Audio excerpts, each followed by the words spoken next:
শিলচরের প্রেমতলা এলাকায় একটি ইলেকট্রিক দোকানে ভোরবেলায় অগ্নিকাণ্ডের ঘটনা। ক্ষয়ক্ষতির পরিমাণ কয়েক লক্ষাধিক টাকা বলে ধারণা।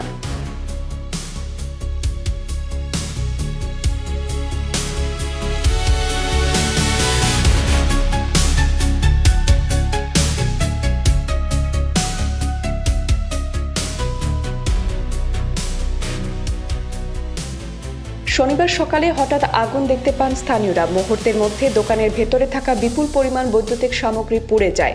প্রাথমিকভাবে কয়েক লক্ষাধিক টাকার ক্ষয়ক্ষতির আশঙ্কা করা হচ্ছে। ঘটনা দেখে এলাকাবাসী দমকল বিভাগকে খবর দেন। খবর পেয়ে দমকল বাহিনী এবং সদর পুলিশ একাধিক ইঞ্জিন নিয়ে ঘটনাস্থলে পৌঁছে দীর্ঘ প্রচেষ্টার পর আগুন নিয়ন্ত্রণে আনতে সক্ষম হন। স্থানীয়দের ধারণা, বৈদ্যুতিক শর্ট সার্কিট থেকে আগুনের সূত্রপাত হয়ে থাকতে পারে। তবে সঠিক কারণ জানতে তদন্ত শুরু করেছে সংশ্লিষ্ট কর্তৃপক্ষ।